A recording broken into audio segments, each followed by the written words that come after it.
بسم اللہ الرحمن الرحیم۔ السلام علیکم اسٹوڈینٹس، آپ کو باکمال اردو چینل پر خوش آمدید۔ امید ہے کہ آپ لوگ سب بالکل خیریت سے ہوں گے اور اللہ تعالیٰ کی حفظ و امان میں ہوں گے انشاءاللہ، آمین۔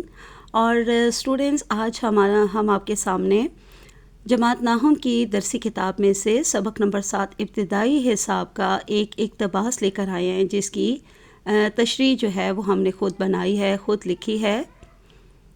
اور میں نے پچھلے سال اس سبق کے آپ کو ایک ہی بک میں سے تمام نوٹس جو تھے وہ دکھائے تھے، اور اس کے علاوہ میں نے خود زبانی آپ کو اس کا پورے سبق کا خلاصہ بھی بتایا تھا۔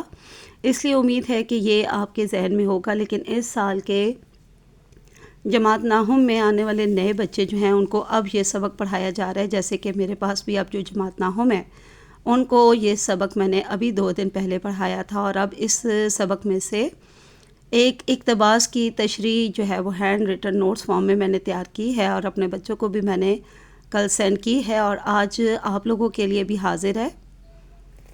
اور آپ لوگوں کو یاد ہی ہوگا کہ اس سبق میں نے آپ کو کیا بتایا تھا، صرف اس کا مرکزی خیال جو ہے وہ میں آپ کو بتا دیتی ہوں، کیونکہ اگین پورے سبق کا خلاصہ پھر ویڈیو بہت لمبی ہو جائے گی۔ بہرحال پھر بھی کسی کو اس کا خلاصہ چاہیے، میں نے اس کے خلاصے کے بھی نوٹس الگ سے اپلوڈ کیے ہوئے ہیں، مرکزی خیال کے بھی خلاصے کے بھی، ٹھیک ہے۔ بہرحال اس سبق میں کیا بتایا گیا تھا، مرکزی خیال کیا ہو سکتا ہے اس سبق کا، تو یہ ہے کہ سبق میں مصنف نے ہمیں حساب کے 4 بنیادی قواعد، کون سے؟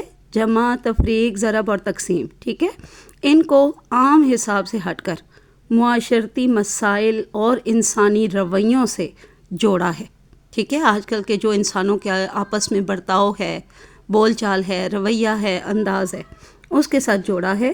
ان کے ذریعے مہنگائی، ناانصافی، اختلافات اور وسائل کی غلط تقسیم جیسے موضوعات کو بہت ہی ہلکے پھلکے انداز میں بیان کیا گیا ہے، پیش کیا گیا ہے، ٹھیک ہے۔ کیونکہ آپ کو پتہ ہے کہ اس سبق کے جو مصنف ہیں وہ ابن انشا ہیں، اور وہ ایک طنز و مزاح پر ہی ہمیشہ لکھتے ہیں، اور یہ سبق بھی صنف ادب کے اعتبار سے طنز و مزاح ہی ہے۔ تو چلیں اقتباس کی تشریح آج کیونکہ کرنے والے ہیں اور اقتباس کی طرف آتے ہیں، تو یہ اقتباس اب میں آپ کو درسی کتاب سے تو سامنے ہے بھی نہیں، پاس نہیں ہے، تو میں بتا دیتی ہوں کہ جو سب سے پہلا جہاں پہ سبق شروع ہو رہا ہے، تو سب سے پہلا جو جمع کا قاعدہ ہے اس کے بارے میں جو پیراگراف ہے، اس پہلے پیراگراف، پہلے اقتباس کی جو ہے میں نے یہ تشریح تیار کی ہے۔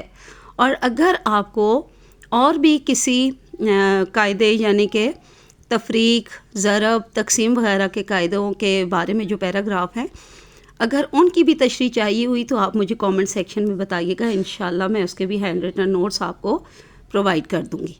تو چلیں اب اس اقتباس کی تشریح دیکھ لیجئے۔ تشریح میں سب سے پہلے دیکھیے جو میں نے یہ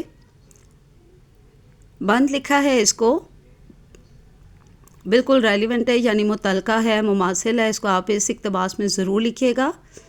جمع تم ہو نہیں سکتے، ہمیں منفی سے نفرت ہے، تمہیں تقسیم کرتا ہوں تو حاصل کچھ نہیں ہوتا۔ ابن انشا کی شاعری میں بہت درد اور سوز و گداز ہے، ہمارے معاشرے میں پھیلی ہوئی برائیوں کی انہوں نے خوبصورت عکاسی کی ہے۔ ابتدائی حساب میں ابن انشا نے طنزیہ اور مزاحیہ انداز اپنایا ہے۔ وہ بتاتے ہیں کہ حساب کے 4 بڑے قاعدے ہیں، جمع، تفریق، ضرب، تقسیم۔ سب سے پہلا قاعدہ جمع کا ہے، یہ نثر پارہ پہلے حصے جمع کے قاعدے سے ہی لیا گیا ہے۔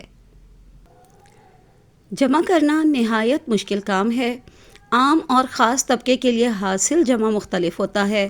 مصنف نے مزاحیہ انداز سے اس فرق کو واضح کیا ہے۔ جمع کرنا جیسے حساب کا قاعدہ ہے، ایسے ہی جمع کرنا عملی زندگی کا بھی قاعدہ ہے، یعنی روزمرہ کے اخراجات پورے کر کے ہر مہینے کچھ رقم بچائی بھی جائے اور اسے جمع کیا جائے۔ جمع کرنا آسان نہیں بلکہ بہت مشکل ہے، خاص طور پہ جب مہنگائی زیادہ ہو۔ عام آدمی کے لیے اخراجات پورے کرنا ہی بہت مشکل ہو جاتا ہے، اس کی تمام آمدن خرچ ہو جاتی ہے۔ معاشرتی زندگی میں مختلف طبقات ہیں، ان کے جمع کرنے کا انداز اور تناسب بھی طبقاتی فرق کے اعتبار سے مختلف ہوتا ہے۔ یہاں پہ مین جو ہے وہ لکھ لیجئے گا.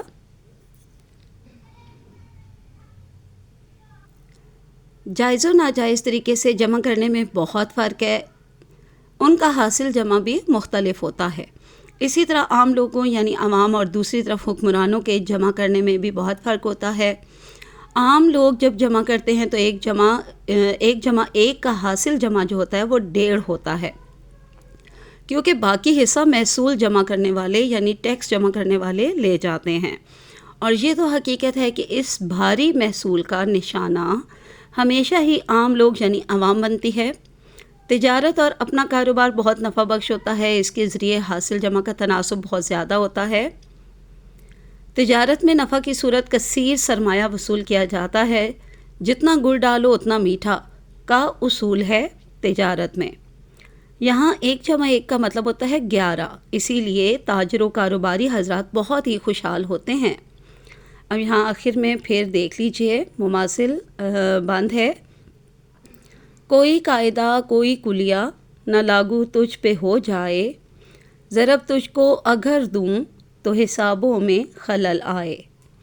آگے بالکل آخر میں تبصرہ لکھا ہے. تبصرہ آپ اس سے تھوڑا سا بڑھا کر بھی لکھ سکتے ہیں. یہ سب آپ لوگوں نے بالکل اپنی سوچ بچار اپنے خیالات کے مطابق اپنی رائے یہاں پہ دینی ہوتی ہے آخر میں، ٹھیک ہے. تو دیکھیے تبصرہ میں مصنف نے بڑھتی ہوئی مہنگائی پر طنز کیا ہے، ساتھ ہی ساتھ یہ نقطہ بھی اٹھایا ہے کہ جمع کا قاعدہ مختلف طبقہ فکر کے لیے مختلف طریقے سے لاگو ہوتا ہے. تو چلیں آج کے لیے اتنا کافی ہے، اور آپ لوگوں کو اگر کسی اور پیراگراف کی تشریح چاہیے ہوئی تو آپ مجھے کامنٹ سیکشن میں ضرور بتائیے گا. اور سدا خوش رہیے. اللہ حافظ. فی امان اللہ.